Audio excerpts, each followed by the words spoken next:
What is going on, YouTube? Smitty here from Smitty's Surf Fishing. It's been a while since we put together a video, but we're back on the beach today. I want to thank you guys for stopping by. Let's bring you guys some action.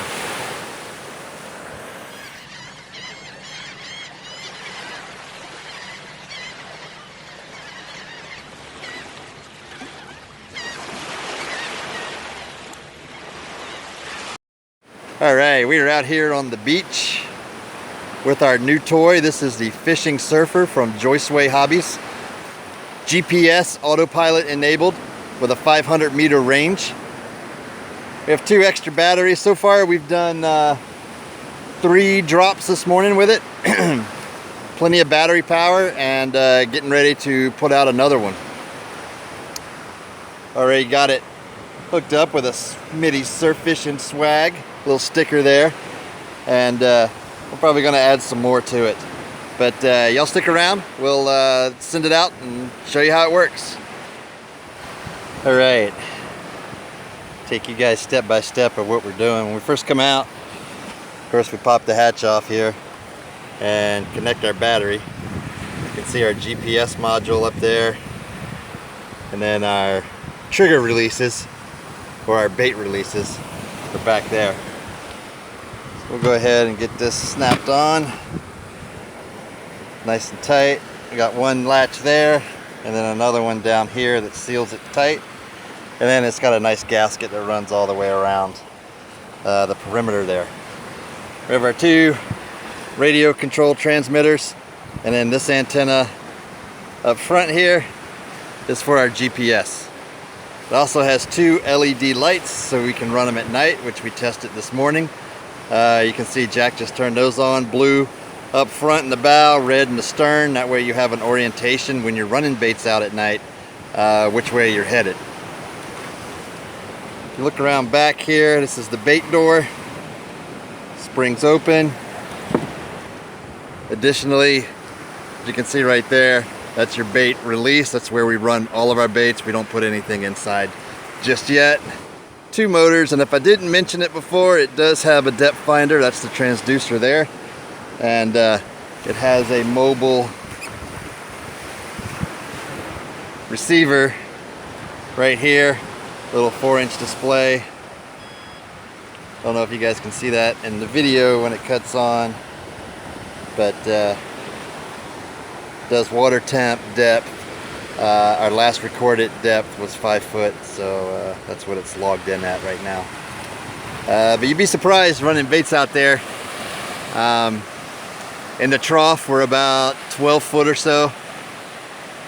And then as it starts coming up out there on the second bar, out in that area, it's about 9 feet. And surprisingly, it's only about 250 yards out. So that's pretty cool. All right, let's get this thing going. All right, we're gonna go over one of the rigs that we're using today. This is the Penn Battle 8000 combo. It is spooled up with 50-pound braid, and I have about a, well, I'd say a 5-foot leader of 100-pound leader material down to a 4-ounce Sinker Guy Sputnik.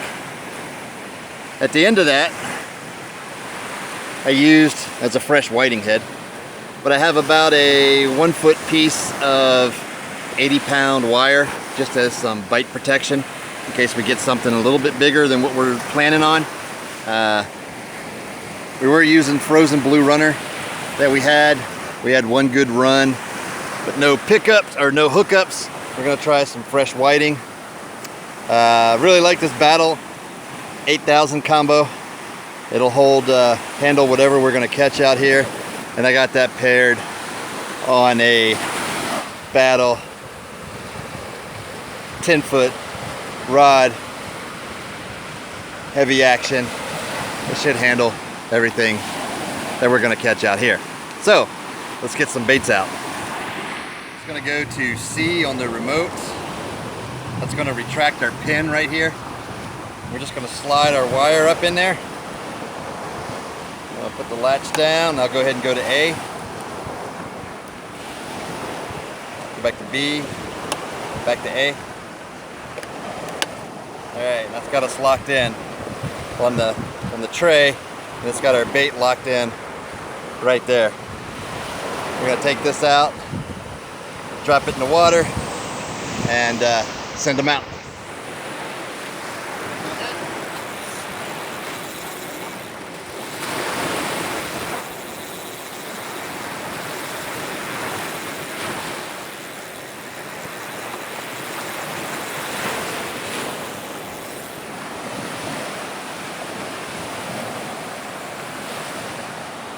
The boat does self-right in case it gets turned over, which is a great feature for running it in the surf.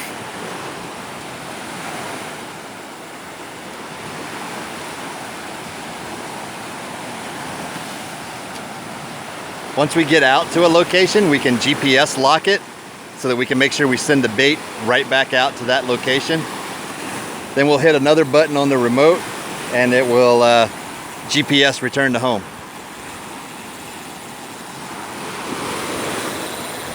Jack's gotten pretty good at running this thing. As you can see, it's just like a little RC car remote. Come in over behind you, just keep it going out. This knob here is what releases the bait when we get it out to where we want it to go. And as you can see, GPS, this is our battery life on the boat itself. So we know where we're going, how much battery we have left, and that our GPS is on and running. I'm gonna get our rangefinder and we'll see how far out we are. Here.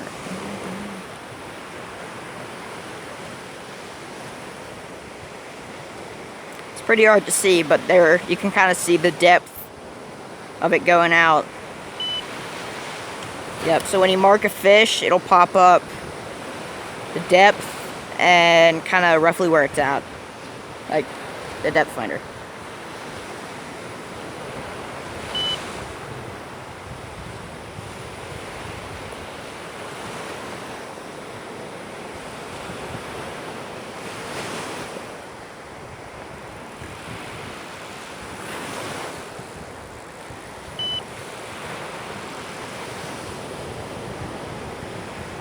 How deep are we? 12 foot.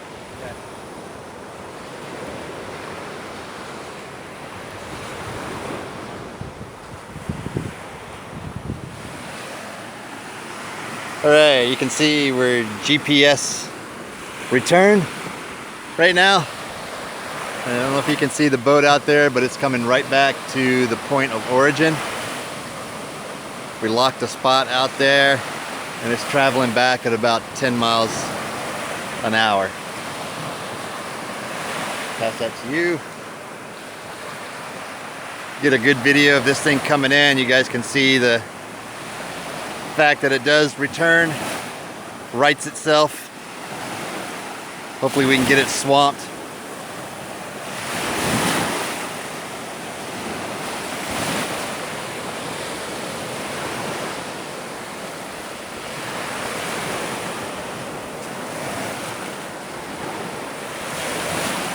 And right back to shore. All right, here we go.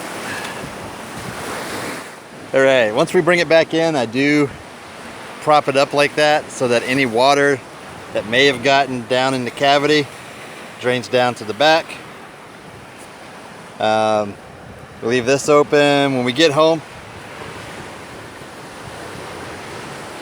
sorry, I thought I heard a rod going. When we get home, I wipe it all down with a towel, blow it out with some air, and then it's stored just like that. Cavity open so that it can breathe and no condensation builds up inside there. As you saw, we ran 2 baits out in less than 10 minutes, each about 200 to 250 yards out, which is farther than you're going to cast them from the shore, and we're completely dry and didn't even have to get in the water. So that's a bonus. So we just hooked up. Oh, look at me, gone off. Get off. No, he's still there. We come up out of the water a couple times, so we either have a spinner or maybe a king. We'll see. They've been catching them off the pier lately, so possibilities are high.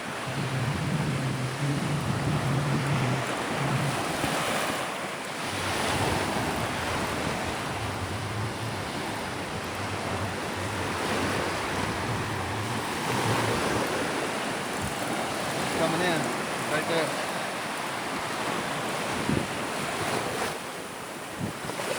Yeah.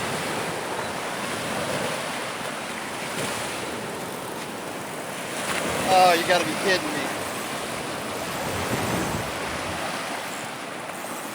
A big ass ladyfish.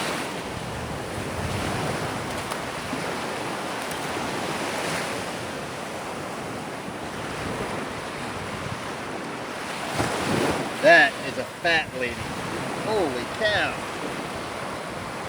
Look at the size of that ladyfish.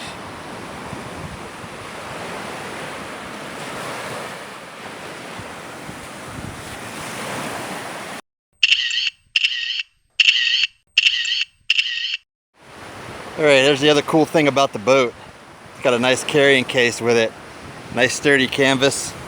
It holds all the accoutrements. The stand goes in there, the boat, the RC controller, extra battery I have in there. I also have the depth finder unit, my range finder for marking to see how far out I am, and the line counter. So everything I need to operate the boat right there in the bag. Again, I'm going to leave a description down below for Joyceway Hobbies, and where I got mine from was Dragon Sail North America. They're based out of Texas, and the boat came from there, so there'll be a link to those guys down as well. Awesome product. It's worked well so far. Like I said, dropped about 6 baits today, and then I had to swap out batteries, but come to find out it wasn't batteries that I needed to swap out in the boat. It was actually in my controller. So make sure you have AA batteries with you.